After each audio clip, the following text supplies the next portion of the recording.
So, good morning again guys. It's me again, Federico Tigbak. So, for now, we will create a summary about tutorial about of the chapter 3. So, as now, I create a PowerPoint presentation to summary up to easy to understand it. So, let's go for the summary.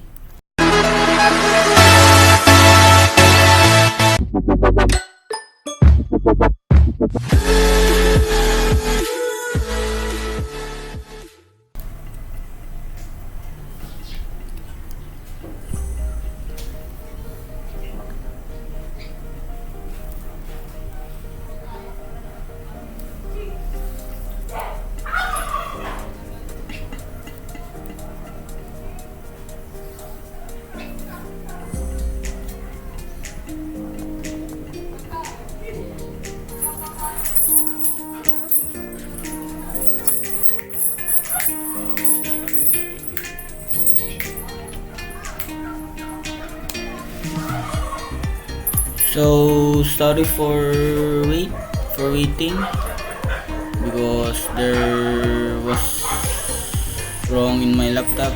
So, let's start. So, the chapter 3 summary tutorial.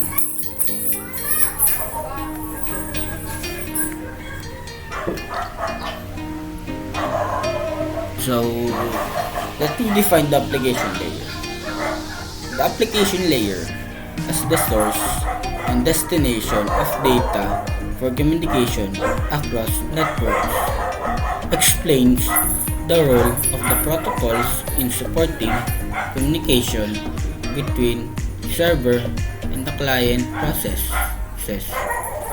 Describes the features, operation, and use of well-known TCP/IP application layer services or services of HTTP, DNS, and SMTP.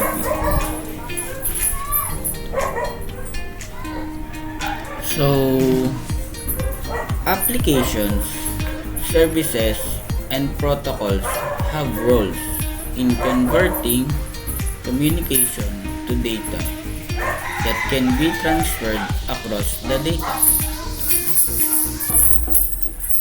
Applications provide the means for generating and receiving data that can be transported in the network. So, in this chapter, typo for this issue, so I will change to I. So in this chapter, I learned to describe how the functions of the three upper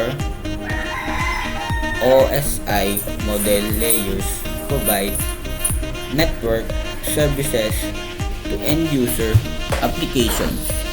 So I learned to describe how the TCP/IP application layer protocols provides the services specified by the upper layers of the OSI model, define how people use the application layer to communicate across the information network.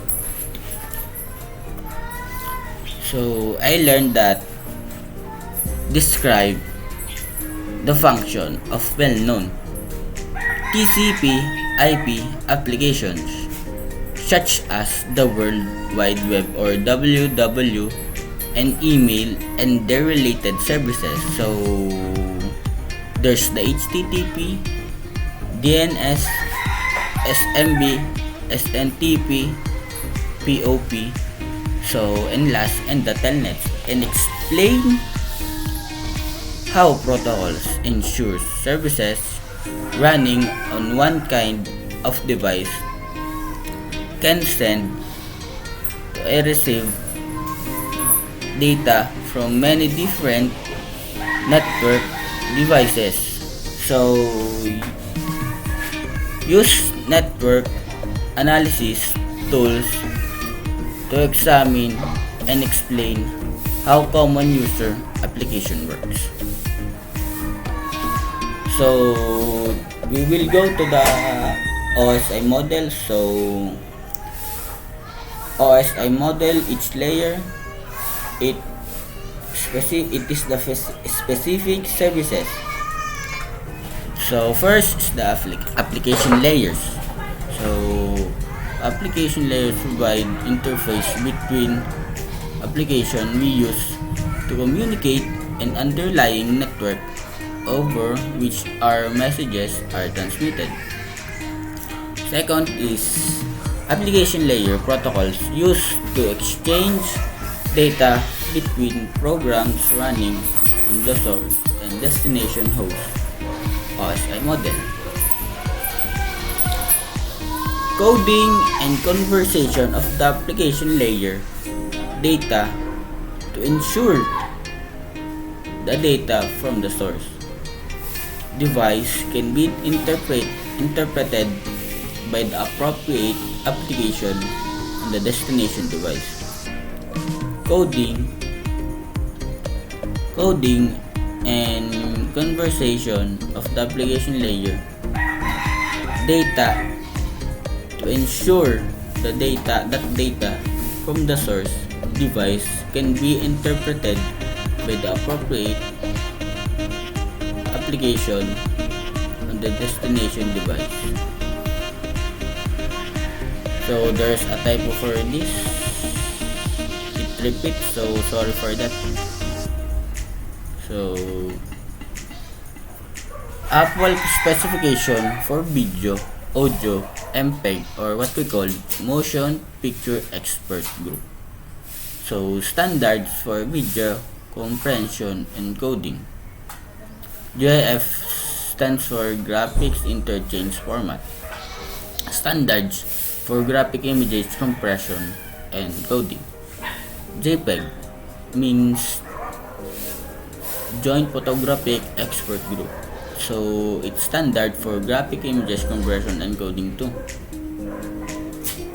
TIF, Tag Image File Format, standard coding format for graphic images for the layers. Programs that interface the session layers. So the session layers programs that interface with the network and prepare data for transfer. Other programs may need assistance to use network resources. File transfer network printer spooling. Different data requires different network services that to ensure that it is properly prepared for processing by the function occurring at the lower layers of the OSI model. Each application network service uses protocol without data wouldn't have a common way to format and direct data. When discussing a protocol, it could be in terms of application, service and protocol, application layer protocol. Specify what messages are exchanged between source and destination host, the syntax of the control commands, the type of the format of the data being transmitted, that the appropriate methods for error notification and recovery application layer protocols on the source. So that's all for now. So this is the summary tutorial of the chapter 3. Don't forget to subscribe.